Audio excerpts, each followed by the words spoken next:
y nuevamente hacemos un pequeño repaso de lo que estamos viendo aquí, de lo que está pasando. Acuérdense, Romanos 9 al 11, esos son 3 capítulos que están ligados, o sea, son el mismo tema en los que Pablo ha desarrollado un paréntesis a todo lo que había venido diciendo hasta el capítulo 8, y en donde Pablo ahora quiere abordar un tema muy importante para todos los lectores de todos los tiempos, que es ¿qué pasa con Israel como nación?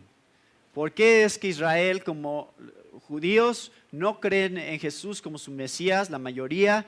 Y aparentemente Dios ha fallado porque Dios le dio las promesas a los judíos, les dio el Antiguo Testamento y ellos son su nación, su pueblo. ¿Y por qué no creen en Jesús que vino como judío, como su Mesías? ¿Por qué no creen en Él? Bueno, ese es el tema que Pablo está tratando de desarrollar, porque dice el versículo 6, no que la palabra de Dios haya fallado, porque no todos los que descienden de Israel son israelitas. Y este es el tema que está desarrollando Pablo en estos 3 capítulos, el hecho de que la palabra de Dios no ha fallado, a pesar de que los judíos no creen. Dice Pablo, no ha fallado la palabra de Dios, y todos estos capítulos están desarrollando eso. Ahora en el capítulo 11, cuando empezó, dice, digo pues, ¿ha desechado Dios a su pueblo? Ven, ese es el mismo tema todavía. ¿Ha desechado Dios a su pueblo? Dice la respuesta que da Pablo, en ninguna manera. El primer argumento que da es, porque yo soy israelita de la descendencia de Abraham, de la tribu de Benjamín. Si yo soy judío, obviamente Dios no ha desechado a los judíos porque yo soy uno de ellos.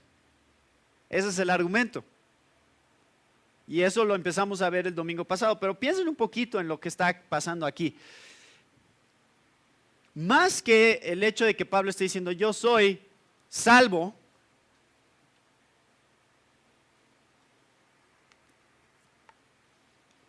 entonces obviamente Dios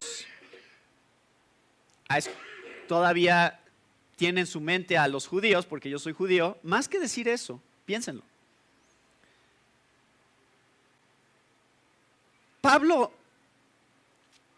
¿cómo se convirtió a Dios?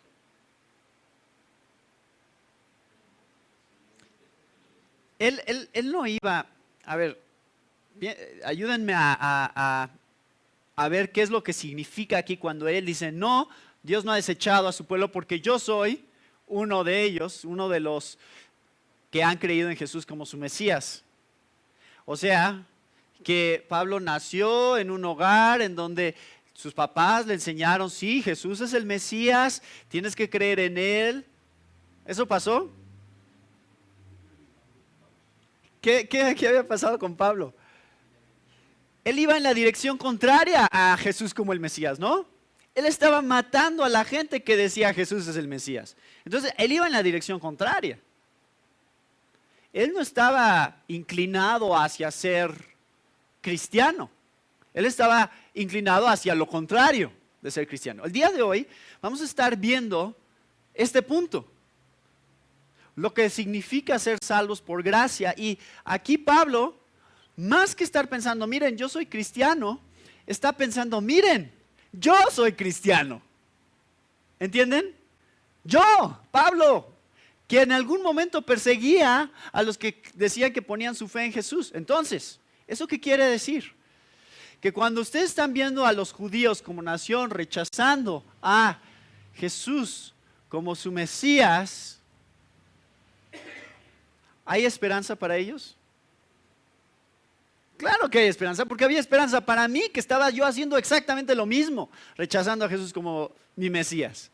Entonces, si Dios pudo tomarme a mí, cambiar mi corazón para que ahora yo crea en Él, ¿ustedes creen que? Y para los que no estuvieron el domingo pasado, vamos al versículo 26, que es hacia donde va Pablo. Este es uno de los puntos principales de este capítulo 11. Dice, Desde el 25, porque no quiero, hermanos, que ignoréis este misterio, para que no seáis arrogantes en cuanto a vosotros mismos, que ha acontecido a Israel endurecimiento en parte, hasta que haya entrado la plenitud de los gentiles, y luego todo Israel será salvo, como está escrito, vendrá de Sion el libertador, que apartará de Jacob la impiedad, y este será mi pacto con ellos, cuando yo quite sus pecados. Hay un endurecimiento parcial en Israel, ahorita no creen, pero un día sí van a creer. Hacia allá va Pablo. ¿Cómo sabe Pablo que un día sí van a creer? Él ya lo vivió, exactamente. Él ya vivió este cambio de corazón de una persona que rechaza a Jesús como su Mesías, a alguien que tiene un encuentro con Jesús, que tiene una revelación de ver que realmente en Jesús está la respuesta a todo lo que el Antiguo Testamento estaba apuntando, la razón, el propósito de nuestra existencia, el Hijo de Dios, para el cual la gloria será al final de todos los tiempos, la prioridad suprema del universo. O sea, ese entendimiento, dice Pablo, es un entendimiento que sí llegará a los judíos como nación. Ya vimos algo acerca de eso el domingo pasado. Esto es un poquito de repaso, pero quiero que lo piensen. Y dice el versículo 2, no ha desechado Dios a su pueblo, al cual desde antes conoció. También ya meditamos sobre esto el domingo pasado, qué significa desde antes los conoció. ¿No sabéis que dice de Elías la Escritura, cómo invoca a Dios contra Israel diciendo, Señor, a tus profetas han dado muerte y tus altares han derribado y solo yo he quedado y procuran matarme? Y Dios le contesta, versículo 4, me he reservado 7,000 hombres que no han doblado la rodilla delante de Baal. Así también aún en este tiempo ha quedado un remanente escogido por gracia. Y si por gracia ya no es por obras, de otra manera la gracia ya no es gracia, y si por obras ya no es gracia, de otra manera la obra ya no es obra. Entonces el tema de hoy es, deja que la gracia sea gracia. Ya vieron de dónde viene esta frase. Viene de lo que Pablo está diciendo. Dejen que la gracia sea gracia. Si entienden qué es, entonces, cuando por ejemplo hablan de las obras, van a entender cuál es la relación con la gracia y la diferencia entre las obras y la gracia. Van a empezar a entender muchas cosas con respecto a qué significa ser, y eso es lo del versículo 5, escogido por gracia. ¿Qué significa ser escogido por gracia? Ese es el tema de hoy. Eso es lo que queremos tratar de entender. ¿Qué significa cuando Pablo dice, así también en este tiempo ha quedado un remanente escogido por gracia? Ese es su primer argumento. Todavía hay gente en el tiempo de Pablo, así como en el día de hoy, y así como en el tiempo de Elías, que Dios estaba sosteniendo en su mano como sus hijos que creían en Él como su Dios. Y en el tiempo de Pablo, ese remanente se reflejaba en los que tenían su fe puesta en Jesús como su Mesías. Bueno, ¿cuál es este remanente? El ejemplo que da Pablo aquí es del tiempo de Elías. El contexto de esta historia de Elías es, ¿sí se acuerdan? La vimos con Salvador también. Estaban los profetas de Baal y había mucha idolatría en Israel, y el profeta Elías hace un reto y dice, a ver, vamos a hacer una cosa. A ver qué Dios es más poderoso, ¿no? Entonces vamos a poner un altar, ponen ahí el sacrificio, el becerro, y lo ponen ahí con piedras, y vamos a orar. Ustedes oren a su Dios, yo oro al mío, y a ver qué Dios hace caer del cielo, fuego que consuma el sacrificio. Y de hecho aceptan el reto, y están los profetas de Baal y empiezan a orar, y empiezan hasta a cortarse las venas para que con sangre llamen la atención de los dioses, y Elías empieza a burlar de ellos. ¿no? Les empiezas a decir, a ver, hablen más fuerte porque creo que está dormido su Dios, ¿no? No los está escuchando.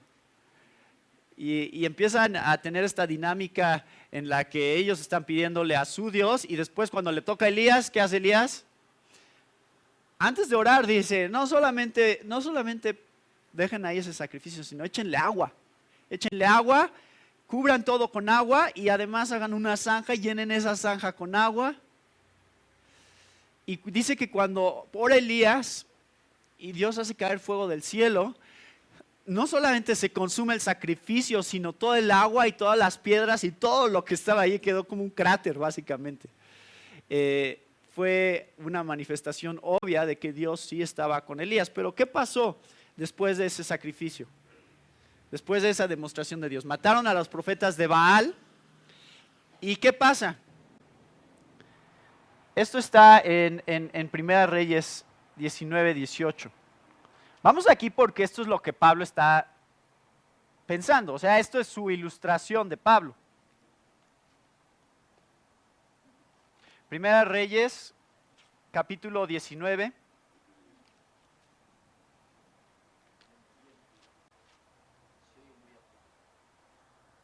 A lo mejor son las pilas, ¿no? No.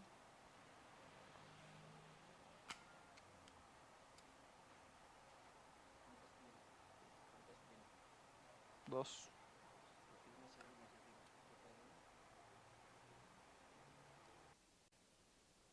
Bueno.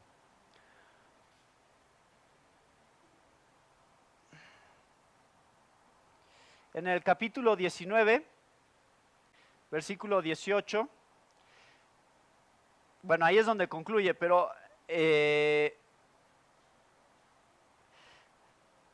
cuando se enteró Jezabel, ¿quién era? La esposa de Acab.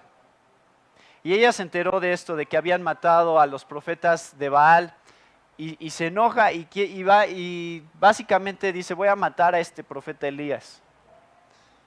Y entonces Elías se esconde, huye, y se va ahí a las montañas y está ahí escondido, buscando que pues, no lo maten, ¿no? Que sería probablemente lo que haríamos nosotros también.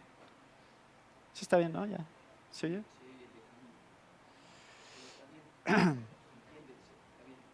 Y al final de este capítulo 19, cerca del final, Elías está teniendo un diálogo con Dios, ¿no? Y dice, ay, pobre de mí, Dios, yo soy el único que queda, me quieren matar, ya nadie cree en ti. Dios le manifestó a Elías su presencia, ¿se acuerdan? Primero Jehová, dice el versículo 11, sal fuera y ponte en el monte delante de Jehová, y he aquí Jehová que pasaba, y un grande y poderoso viento que rompía los montes y quebraba las peñas delante de Jehová, pero Jehová no estaba en el viento, y tras el viento un terremoto, pero Jehová no estaba en el terremoto, y tras el terremoto un fuego, pero Jehová no estaba en el fuego. Y cuando lo oyó Elías, cubrió su rostro con su manto y salió y se puso a la puerta de la cueva.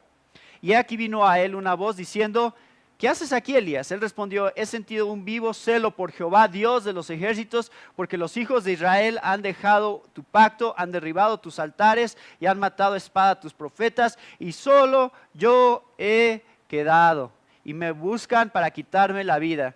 Y le dijo Jehová, ve, vuélvete por tu camino por el desierto de Damasco, y llegarás y ungirás a Hazael por rey de Siria, a Jehú, hijo de Nimsi, ungirás por rey sobre Israel, y a Eliseo, hijo de Safat, de Abel Meola, ungirás para que sea profeta en tu lugar. Y el que escapare de la espada de Hazael, Jehú lo matará, y el que escapare de la espada de Jehú, Eliseo lo matará. Y yo haré que queden en Israel 7,000, cuyas rodillas no se doblaron ante Baal, y cuyas bocas no lo besaron. Cuando Pablo leyó esto, ¿saben qué leyó?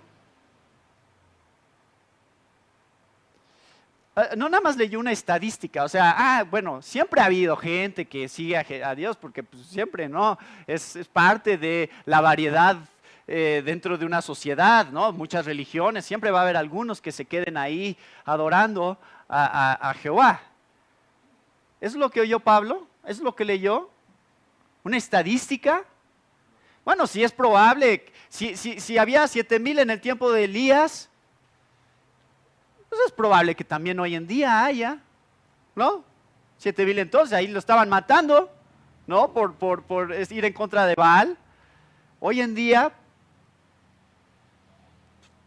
estadísticamente, debería de haber algunos también. ¿Eso es lo que oye Pablo? No, no es lo que está viendo Pablo. ¿Saben en qué se fijó su atención Pablo? Versículo 18 dice, y yo haré que queden. Y yo haré. Eso es lo que oyó Pablo, eso es lo que vio ahí, que para él fue tan significativo. Y sabemos que eso es lo que vio porque eso es a donde va con todo eso de gracia y obras, en un momento. Y además, si se acuerdan, ya meditamos en eso el domingo pasado, cuando habla acerca de escogido por gracia, escogido esa palabra, un remanente escogido, ahí está. Dios dijo, yo haré que quede un grupo de personas, 7,000 para ser exactos, que no han doblado su rodilla delante de Baal. Entonces, esta frasecita me he reservado, es otra traducción, es muy importante aquí. Y después, Pablo dice, el paralelo que existe es que Dios sigue obrando de la misma manera. Hoy en día, dice Pablo, hay un remanente escogido por gracia, de la misma manera que en ese tiempo hubo un remanente escogido por Dios, hoy en día hay un grupo escogido por Dios. Y si regresamos a Romanos 9, versículo 27, cuando habla de este remanente,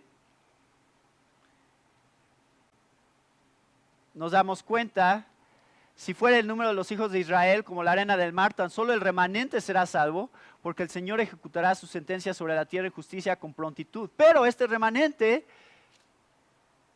¿de dónde viene?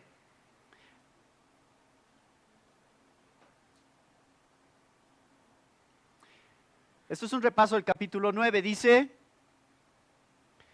en el versículo 11 del capítulo 9, pues no habían aún nacido, ni habían hecho aún ni bien ni mal, para que el propósito de Dios conforme a la elección permaneciese. No por las obras, sino por ¿quién? Por el que llama. Acuérdense, este es el contexto, de aquí viene Pablo, está diciendo, no es por obras que somos salvos, es porque Dios nos llama que somos salvos, es porque Dios nos escoge que somos salvos. Por eso es que somos salvos. Por eso es que tú y yo creemos en Jesús como nuestro Mesías. Por eso es que el remanente está ahí. Y por eso es que Israel como nación tiene un futuro, porque Dios escoge y Dios puede transformar los corazones de las personas cuando Él quiera. Hacia allá va Pablo con este concepto de escogidos por gracia. ¿Sí se oye? ¿No se oye?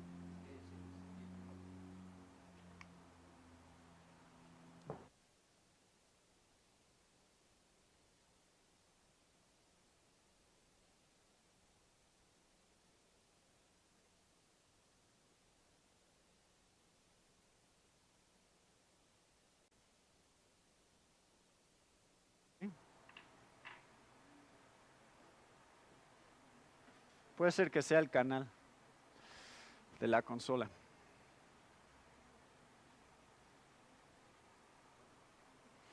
Cuando Pablo dice que Dios ha escogido un grupo, que Dios ha reservado un grupo, no nada más está hablando de que Dios los mantuvo con vida, porque aunque eso es cierto, no los mataron, o sea, es lo que le estaba diciendo Dios también a Elías, sí los están tratando de matar, y Elías tenía miedo que lo iban a matar a él, pero Dios estaba también preservándolos físicamente, pero eso no es lo que está pensando Pablo, nada más, Dios evitó que los mataran. Dios los escogió para que ellos fueran testigos del verdadero Dios sobre de la tierra, aunque era un grupo pequeño de personas.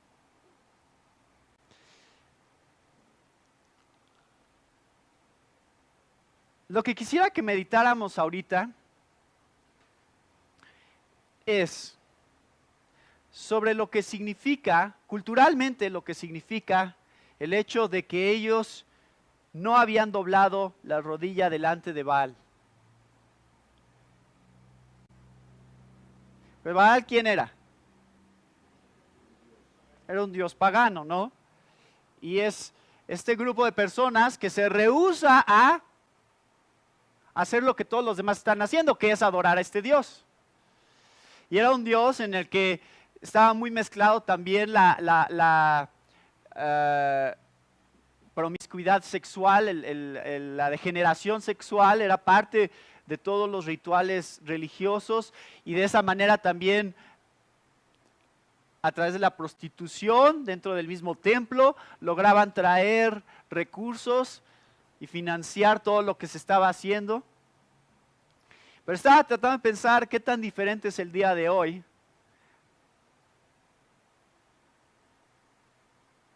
Nuestra sociedad, ¿no? Cuando salimos de aquí. ¿De qué se trata nuestra sociedad hoy en día?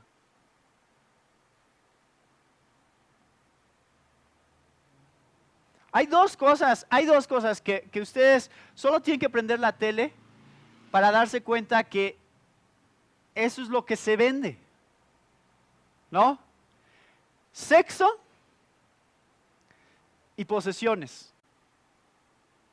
O sea, tener más cosas materiales y el sexo.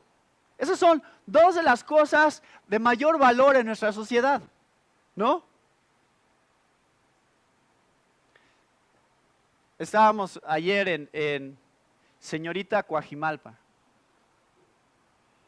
y la idea detrás de Señorita Coajimalpa supuestamente era que les decían, no es nada más que, no vamos a escoger a la más bonita, porque no es un concurso de belleza, va a ser la actitud. Y bueno, puede ser que sí, ¿no? No sé si eso de veras vaya a ser el factor principal al final, pero la realidad es que vivimos en una sociedad que está enfocada en la apariencia externa, ¿no? Y cuando se trata de las mujeres, a las mujeres son a las que usan para vender cualquier cosa, porque el sexo es lo que vende. El sexo es lo que atrae a la gente en nuestra cultura y en nuestra sociedad. Entonces no es tan diferente a los profetas de Baal y a los que estaban sirviendo a Baal en ese tiempo, porque en ese tiempo una de las cosas que los atraía era la promiscuidad y la inmoralidad sexual que representaba ser parte de la adoración a Baal. O sea, la opción era, cree en Jehová tu Dios que te dice una sola mujer para toda la vida, o cree en Baal que puedes tener una mujer diferente cada vez que vayas a la iglesia, y es parte de la adoración a Baal, es tener sexo con ella. ¿Cuál creen que ustedes que la gente prefiere? ¿No? Dicen, no, pues está como más divertido acá. Y entonces, cuando Dios está diciéndole a Elías, aquellos que no han doblado la rodilla delante de Baal, ¿qué está diciendo acerca de nosotros hoy? La iglesia en Coajimalpa, los que no han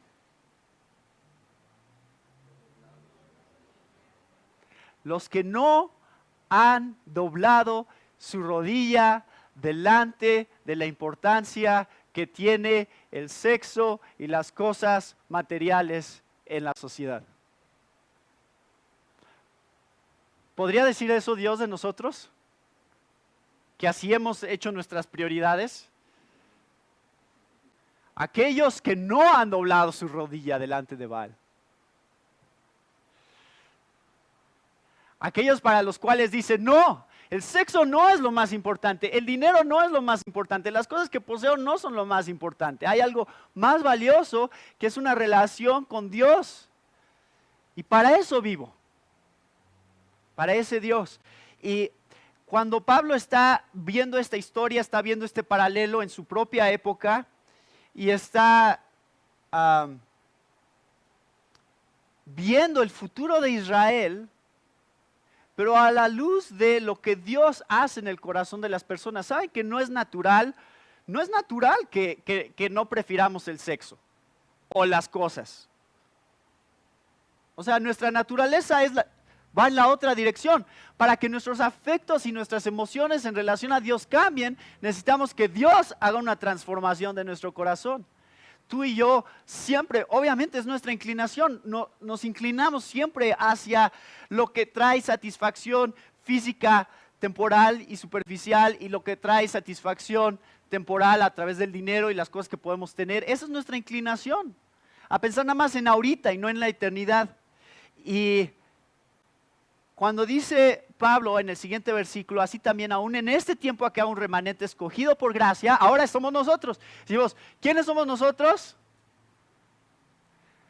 Somos los que escogidos por gracia. Y todo este concepto que va a desarrollar en los siguientes versículos Pablo es el concepto de ¿qué? Es el concepto de gracia y de obras, ¿no? Normalmente cuando hablamos de obras, ¿qué pensamos? O sea, obras es por qué y no por obras. No pensamos en gracia normalmente primero, ¿verdad? ¿Qué pensamos? Es por fe, ¿no? Porque sí, la Biblia muchas veces dice es por fe y no por obras. Es por fe. De hecho, en Romanos, muchas veces Pablo, en Romanos 3, en Romanos 5, estuvo hablando de eso, de fe y obras, el contraste entre fe y obras. ¿Por qué es que aquí Pablo no contrasta fe y obras, sino gracia y obras? ¿Por qué? ¿Por qué creen? ¿Cuál es la diferencia entre decir es por gracia y no por obras o es por fe y no por obras?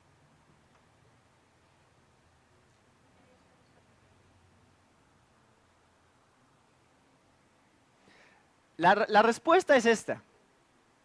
La respuesta es, ¿qué es fe?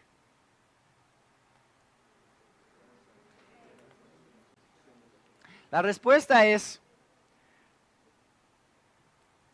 ¿de dónde viene la fe? ¿Qué? O sea, ¿cuál es la esencia de la fe, no? Fe es recibir lo que Dios da. Eso es fe. ¿Y qué es lo que da Dios? Gracia. Ahora, ¿ya entienden ahí la relación? Cuando Pablo contrasta obras y gracia y no obras y fe, lo que Pablo está haciendo es tratar de ir más profundo. Porque sí, el contraste es obras y fe, porque la fe es cómo se ve externamente cuando un cristiano recibe la gracia. Pero Pablo no quiere mostrar eso, él lo que quiere mostrar es qué es la gracia. Es el fundamento de todo lo que hay en la vida cristiana, es lo que hay debajo de todo lo que tenemos en la salvación en Cristo Jesús. Entonces es un contraste entre la actividad humana y la actividad divina. ¿Sí? Y para llegar a la actividad divina, Pablo tiene que ir a gracia porque esa es la esencia de lo que Dios hace. Si gracia es favor inmerecido, si gracia es darle a alguien lo que no merece, entonces no tiene nada que ver contigo, no tiene nada que ver con lo que tú haces o no haces, porque no lo mereces de todas maneras. Y eso es gracia, es Dios diciendo, aquí está, no te lo ganaste, no hiciste nada que yo dijera, eso es lo que necesitabas hacer. Aquí está, punto, ahí se acabó. Eso es gracia. Y es lo que está tratando de decir Pablo. Y Pablo está aferrado aquí, ¿se dan cuenta? A hacernos entenderlo. Dice, y si por gracia, ya no es por obras. De otra manera, la gracia ya no es gracia. Si Dios tiene que responder ante algo que tú haces, ya no es gracia. Ahí se acabó. Ya la definición cambió. ¿Te acuerdas? Romanos 4 se llama salario. Ya es otra definición de lo que estamos hablando. Entonces Pablo quiere asegurarse que lo entendemos. Y si por obra ya no es gracia, de otra manera la obra ya no es obra. ¿Entienden qué es lo que apasiona a Pablo aquí? Entiendan lo que significa la gracia. Entiendan lo que representa este concepto. Ya lo leímos en Romanos 9. Antes de que hubieran hecho cualquier cosa para merecérselo, Dios ya los había escogido en el vientre de su madre. Todavía no habían nacido, todavía no habían tenido oportunidad de hacer buenas obras o algo que Dios dijera, mira, este como que sí tiene una inclinación espiritualoide, ¿no? Como que él sí va, como que es más sensible ante las cosas divinas. Dios no toma eso en consideración. Dios no dice, yo voy a salvar a aquellos que como que tengan esta tendencia a buscarme, esta tendencia a decir, sí, yo quiero saber qué es lo que Dios quiere de mi vida. Y eso ya lo leímos en Romanos 9:11. Fe, aquí está la definición, fe es recibir lo que Dios da, eso es gracia. ¿No? Lo que recibimos es gracia.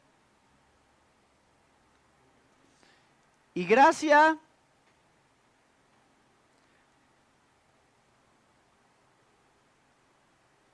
es lo único que puede salvar al hombre. Porque cuando la gente dice que el ser humano esencialmente es una persona buena, o sea, ese es el concepto general que existe allá afuera. Nacemos buenos, pero la sociedad nos corrompe. Pero esencialmente somos todos buenos. Entonces, la conclusión lógica de esa mentalidad va a ser: Dios recompensa a los buenos, o los que le dan lugar a lo que ya por naturaleza son, por lo menos. O hay otros que dicen, no es que somos buenos, es que, pues sí estamos, pero como que enfermos, ¿no? O sea, es como una enfermedad.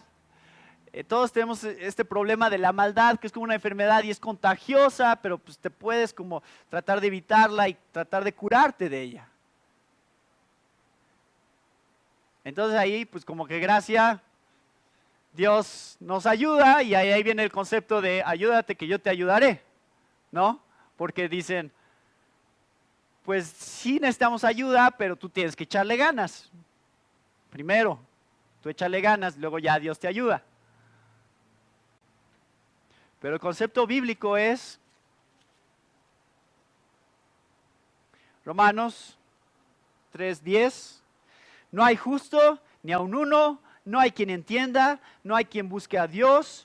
Todos se desviaron, a unas se hicieron inútiles, no hay quien haga lo bueno, no hay ni siquiera uno. Sepulcro abierto es su garganta, con su lengua engañan, veneno de áspides hay debajo de sus labios. Su boca está llena de maldición y de amargura, sus pies se apresuran para derramar sangre, quebranto y desventura hay en sus caminos, y no conocieron camino de paz, no hay temor de Dios delante de sus ojos. Todos nos hemos desviado del camino. Todos pecaron y se quedan cortos de la gloria de Dios.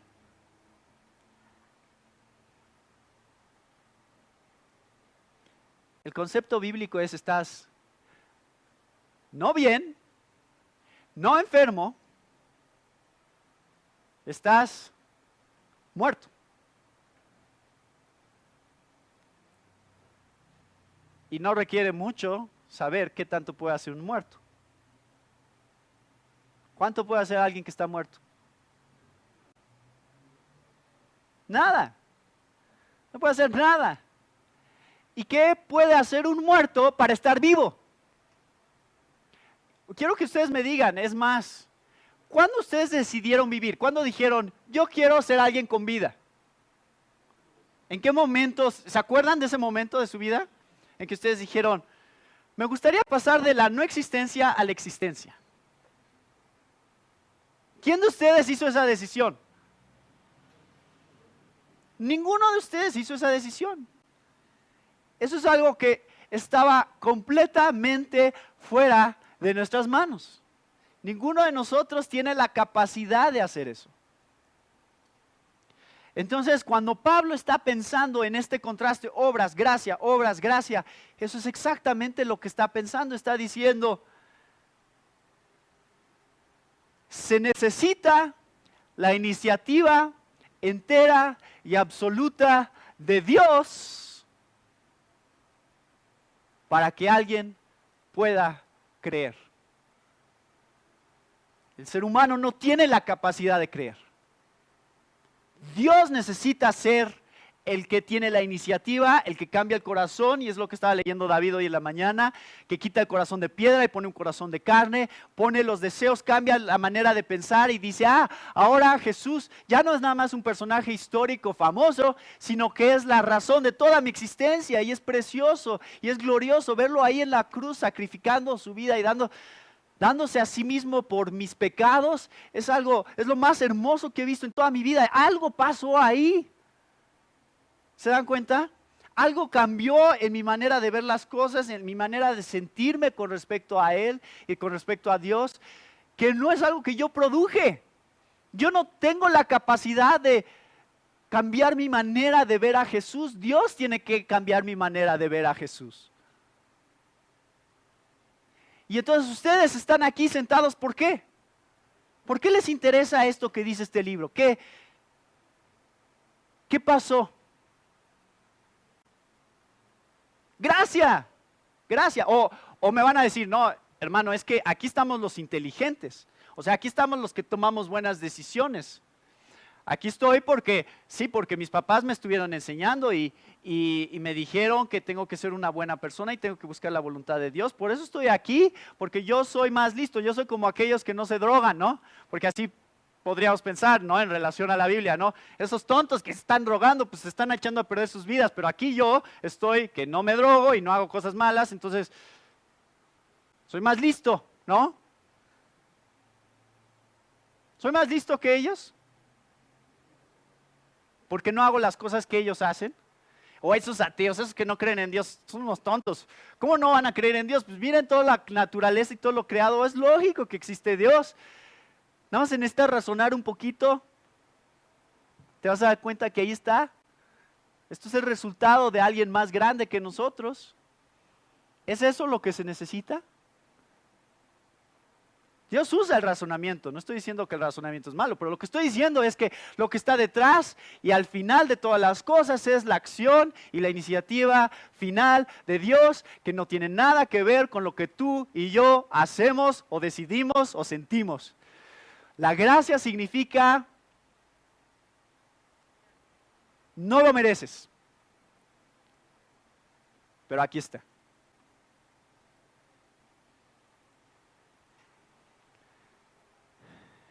Y Pablo muchas veces a lo largo del Nuevo Testamento dice, hay tres conceptos que maneja: gracia, misericordia y paz.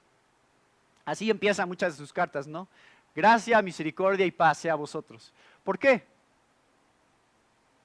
Porque gracia es favor inmerecido, misericordia va junto con gracia, porque misericordia tiene que ver con Dios amándonos, viendo nuestra necesidad, dándonos algo que Él quiere darnos, y como consecuencia trayendo paz a nuestras vidas.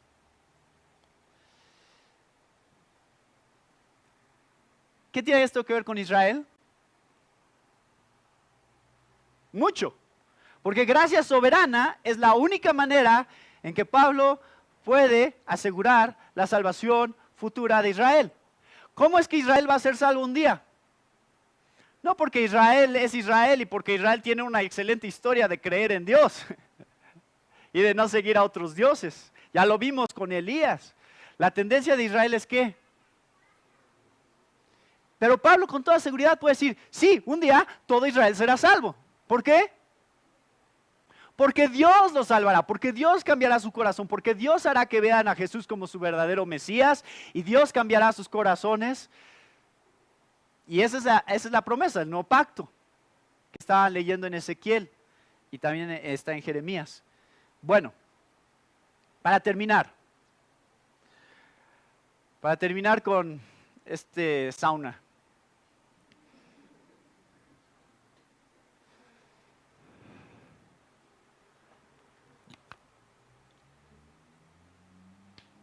Y más todavía tengo calor porque siento que estoy gritando para que me escuchen. Entonces, quiero concluir con este punto. ¿Cuáles son las implicaciones con respecto a la gracia? ¿Qué cambio produce en nuestras vidas el entender algo sobre la gracia de Dios? ¿Qué es lo que Pablo quiere que entendamos aquí? Obviamente, para Pablo este es un tema muy importante. En este tiempo ha quedado un remanente escogido por gracia. Ustedes son escogidos por gracia, porque todos aquellos que son parte del remanente de Dios y dentro del plan de Dios, que creen en Jesús como su Mesías, son escogidos por gracia.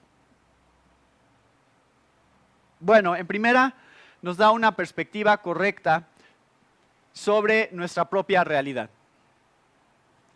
Ya se los estuve diciendo. ¿Por qué estoy aquí? ¿Qué he hecho para merecer lo que estoy recibiendo? Nada. No he hecho nada para recibirlo y aquí lo estoy recibiendo. Y Dios me ha salvado y Dios puso fe en mi corazón para creer en Él. ¿Qué debería de hacer eso? ¿Cómo se debería reflejar eso en la manera en que tratamos a los demás? Piénsenlo. ¿Se vería diferente? ¿O se debería de ver diferente una persona en cómo trata a los demás? ¿Alguien que entiende eso? ¿Que nada de lo que ha recibido lo merece? Ah, no, pero es que esos son mis derechos, ¿cómo me hacen eso? No puede ser, bla, bla, bla. Ese no es justo, no se vale. ¿Cuánto tiempo hablamos así? ¿No?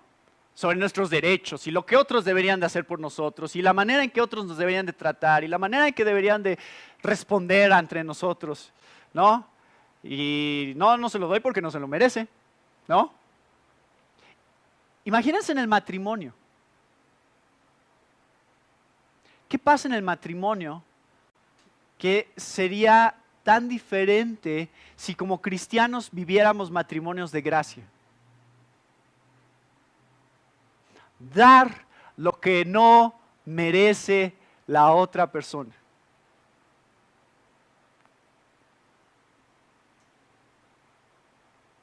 Imagínenselo, o sea, yo sé que estamos lejos de la realidad a lo mejor aquí, pero imagínense cómo se ve hacer eso, cómo se ve decir, lo que tú no mereces es lo que te voy a dar. Porque aunque tú me trates mal, aunque no sea justo lo que tú me estás haciendo, yo voy a responder de la misma manera que Cristo ha sido conmigo. ¿Sí? Dios me ha dado cosas que yo no merezco, así que yo te voy a dar algo que tú no mereces. Te perdono. Nadie merece el perdón por algo que hace. Pero ninguno de nosotros merecíamos el perdón de Dios y Dios nos los dio. Entonces, no hay ninguna razón que valga para un cristiano en todo el mundo por el cual él diga, no te puedo perdonar. No hay nada. Porque no hay ningún pecado que alguien más te haga que sea peor que lo que tú le has hecho a Dios. Entonces, empezamos a ver que cuando tenemos una perspectiva correcta sobre nuestra propia realidad, empezamos a tener una sensación de humildad, ¿no? Nos quita el orgullo. ¿De qué te jactas? Empieza a darnos una sensación de privilegio, de que lo que tenemos es un puro privilegio y cuando lleguemos al cielo no vamos a decir, ya era hora, Dios, ¿no? Mira todo lo que hice por ti. como que te tardaste un poquito conmigo y lo que me estás dando es exactamente lo que tenías que darme. ¿Eso van a decir? Lo único que van a decir cuando estén delante de la presencia de Dios es, gracias, gracias Dios. Porque esto es tan por encima de lo que valgo y lo que soy y lo que he hecho. Pero a través de tu Hijo has hecho posible que yo tenga estas cosas y que sea parte de tu plan y que pueda disfrutar de tu gloria por toda la eternidad. Y piensen en eso hoy, o sea, yo sé que todavía no estamos en esa etapa, pero piensen en eso ahorita para que eso cambie su manera de verse ustedes mismos y de ver y de tratar a los demás. Que nos conozcan como una iglesia de gracia, que nos conozcan como una iglesia que da, sin estar pensando, ay no, es que eso así no debería de ser, eso no es justo. Den. Es más, hermanos, el reto es cuando estamos estudiando los profetas menores, estábamos viendo la realidad de la preocupación que Dios tiene por la gente necesitada. Y muchas veces la razón por la que no damos es porque ya nos hemos vuelto tan cínicos y tan sarcásticos acerca de toda la realidad que nos rodea. Entonces no podemos ayudar a nadie porque, pues quién sabe qué va a hacer con el dinero, ¿no? Y es que se va a drogar y se va a comprar, y ya, todo está mal. O sea, no vamos a ayudar a nadie porque todos van a hacer algo malo con lo que podemos dar, ¿no? ¿Y qué? ¿A poco cuando estés delante de Dios eso es lo que le vas a decir? Mira Dios, qué bien cuidé mi dinero, ¿eh? No se lo di a ninguno de esos drogadictos, no se lo di a nadie que iba a usarlo mal. Tú da, ayuda a la gente, busca maneras de mostrar gracia, trata. Y Dios que se encargue de ver lo demás que pasa, ¿no? Con la ayuda que tú des. Eso no es tu problema, Dios se encargará de esa parte. Que Dios nos dé sabiduría para saber cómo mejor ayudar a la gente y mostrarles gracia de una manera que impacte sus vidas, para que ellos digan, lo que tú estás haciendo por mí, dime por qué lo haces, y entonces nosotros les decimos, porque Dios lo hizo por mí. ¿Entienden? De ahí viene esta relación que nosotros tenemos con la sociedad. Y por supuesto, nos da una perspectiva, la gracia nos da una perspectiva correcta con respecto al evangelismo, porque la gracia es la mejor motivación que tú y yo podemos tener para compartir nuestra fe. ¿No? ¿Por qué?